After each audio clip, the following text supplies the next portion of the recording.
Hello, in this video I will talk about the file classes. So here let me create a file in the Eclipse. I just right click here and I will say new, and let me just say untitled text file, and here let me type ABC, okay, and then let me save this. Okay, so I will save it in here and let me name this in, okay, and then just say okay. So it is right here, so I saved it ABC, and let me create an file object. So I will say file, and then let me name this file1, okay, and then here I will say new file, okay, and I will use the file name. So for the file name, let me just say in, okay.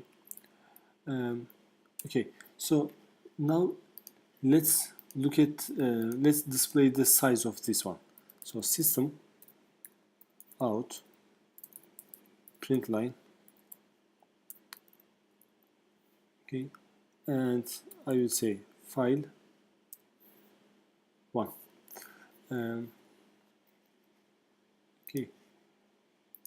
Okay, so actually here let me do this. Let me say length, and then file1 dot length. Okay, so let me just run this. Okay, so let me do this. Okay, length is 3. So what if this file1 does not exist? So let me do this. If I say system out, or let me do this, I will say in 2, okay, so let me run it. Length is 0, so in2 does not exist, so it says 0, and let me do this, system out print line, and let's say file exists question, and let's do this, file1 dot, okay, exist. So this returns boolean. Okay, let me do this actually. Okay, so file exists. So let's see what it will display. It says file exists. No, file does not exist because in2 does not exist. But if I say in, which exists, if I run it, okay, file exists, true, yes, and then we have this.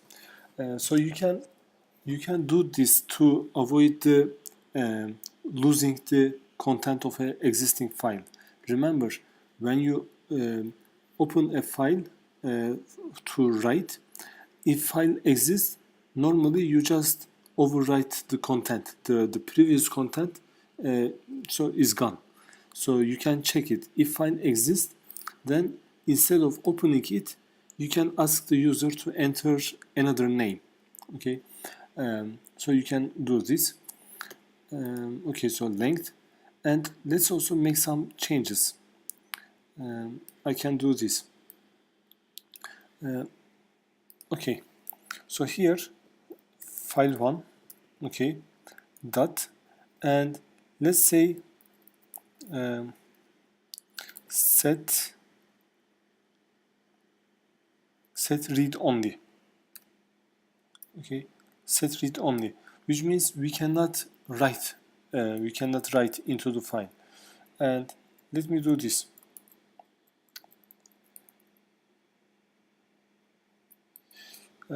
Can write,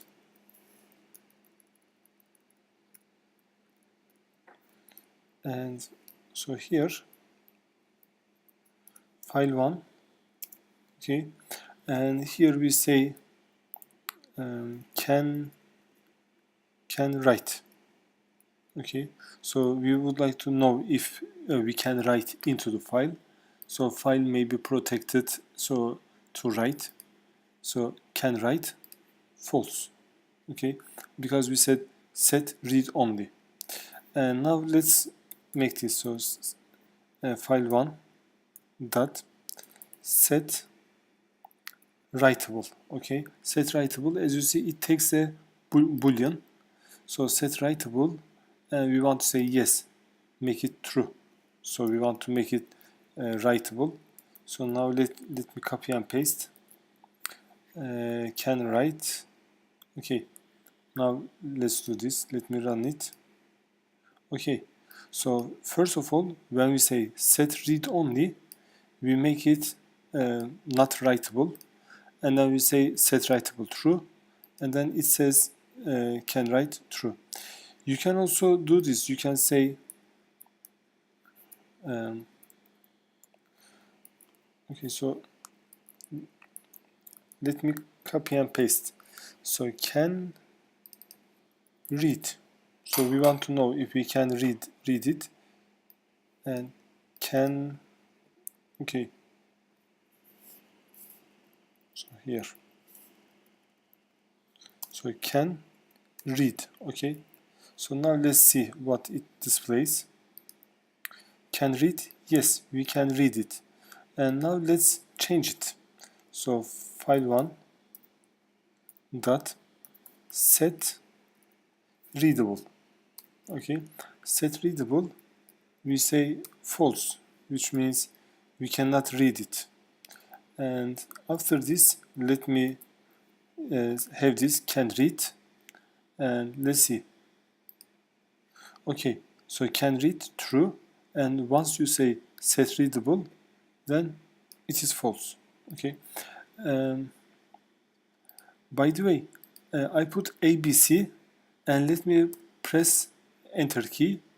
Now still we have ABC, and now let's see what is the length. If I run it, okay, as you see, the length is 4.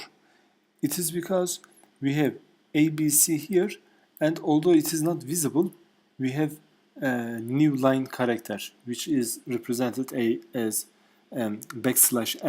The new line character is also here. We don't see it, but it takes us to the next line. So the characters here, A, B, C, and new line character. So that's why the length is 4. I hope this is clear. Have a nice day.